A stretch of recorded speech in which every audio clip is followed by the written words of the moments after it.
पाकिस्तान की auto industry में ना एक ऐसी कंपनी है जिसने सबको हैरान करके रख दिया है। गंधारा ऑटोमोबाइल्स यानी GAL की ये कहानी एक शानदार वापसी की है जिसने इसे रातों रात सरमायाकारों की तवज्जो का मरकज बना दिया। तो आखिर ऐसा हुआ क्या कि एक कंपनी की किस्मत ही बदल गई? इसकी कमाई का अंदाजा अचानक आसमान को छूने लगा। चलें इस राज से पर्दा उठाते हैं। तो कहानी की शुरुआत होती है कुछ ऐसे चौंका देने वाले मालियाती नताइज से जिन्होंने मार्केट को हिलाकर रख दिया।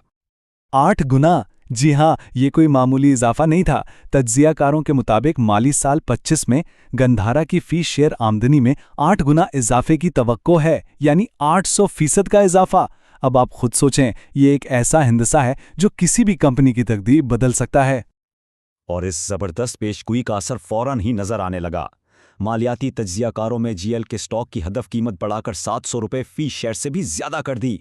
ये सिर्फ एक अच्छी खबर नहीं, बल्कि इस बात का पक्का सबूत है कि मार्केट में ताकत का तवाज़न अब बदल रहा है। अच्छा, तो इस नाकाबिले यकीन कारकर्दगी के पीछे आखिर है क्या?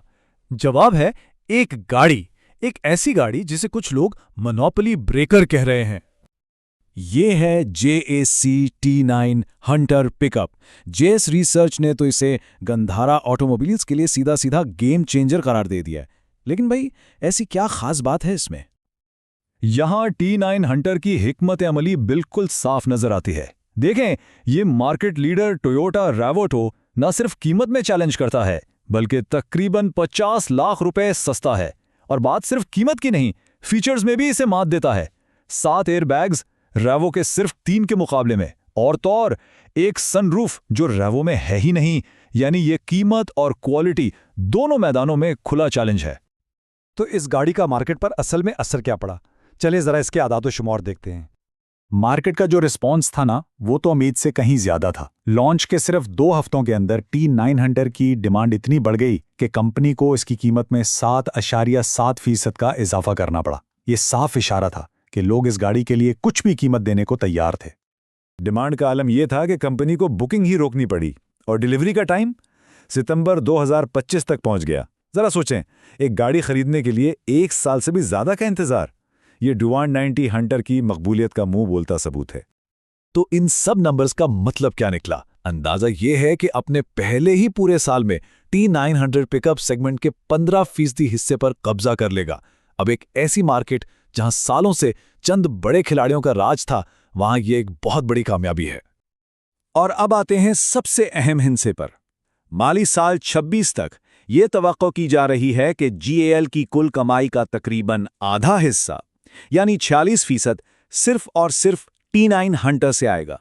सोचें जरा, सिर्फ एक गाड़ी जो पूरी कंपनी की माली बुनियाद को नए सिरे से बना रही है। लेकिन क्या गंधारा की सारी कामयाबी का दारोमदार सिर्फ एक ही गाड़ी पर है? हकीकत में T9 हंटर की इस कामयाबी के पीछे एक बहुत मजबूत बुनियाद भी है। अगर माली साल 26 की मुतवक्के कमाई को देखें तो हाँ, T9 हंटर का हिस्सा 44% है, लेकिन कंपनी का जो अपना बुनियादी ट्रक बिजनेस है ना, वो भी 42% के साथ तकरीबन बराबरी खड़ा है। इससे ये पता चलता है कि GAL की कामयाबी सिर्फ एक चमकते सितारे पर नहीं, बल्कि एक मुतवाज़न कारोबारी मॉडल पर खड़ी है। तो GAL की बुनियाद कई सतूनों पर है। एक तरफ उसका अपना ट्रक बिजनेस है जो खुद 18 गुना सालाना कमाई में इजाफा देख रहा है। दूसरी तरफ उसके डोंगफेंग ट्रक्स हैं जो अपने मुकाबले की गाड़ियों से तकरीबन 20% सस्ते हैं। और तो और पाकिस्तान की सबसे बड़ी ट्रक बनाने वाली कंपनी GHNI में भी उसका तकरीबन 18% हिस्सा है। लेकिन क्या ये कामयाबी हमेशा ऐसी ही रहेगी? हर उरूज की कहानी में कुछ मुमकिना खतरात भी होते हैं। तो आइए देखते हैं कि गंधारा के रास्ते में क्या रुकावटें आ सकती हैं।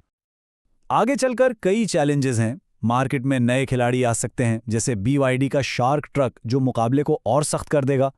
फिर खुद T9 की पायदारी का पाकिस्तानी सड़कों पर अभी टेस्ट होना बाकी है। इसके अलावा हुकूमती पॉलिसियों में कोई तब्दीली या मुआशी उतार चढ़ाव, ये सब खरीदारों की जेब पर असर डालकर पूरी गेम बदल सकते हैं। तो आखिर में सबसे बड़ा सवाल यही रह जाता है, क्या T9 हंटर नए चैलेंजर्स के सामने अपनी जगह बचा पाएगा? इसी सवाल का जवाब गंधारा ऑटोमोबाइल्स के मुस्तकबिल का फैसला करेगा।